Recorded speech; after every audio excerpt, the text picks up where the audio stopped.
Bu dəfəki mövzu fermerlər üçün maraqlı olacaq.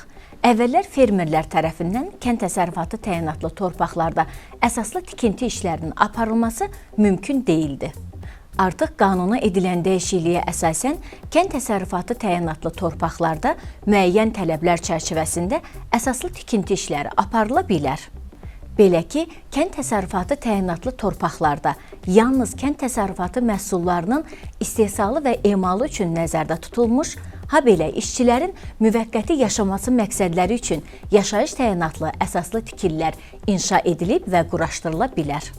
Bu tikililər sahəsi 5 hektardan az olmayan və vahid sərhəd daxilində yerləşən kənd təsərrüfatı təyinatlı torpaq sahələrinin 1%-dək hissəsində tikilə bilər.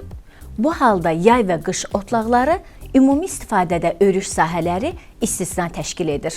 Kənd təsərrüfatı təyinatlı torpaqlarda müvəqqəti tikinti quraşdırma işləri Dövlət Şəhərsalma və Arxitektura Komitəsini və yerli icra hakimiyyəti orqanlarını məlumatlandırmaqla aparılır.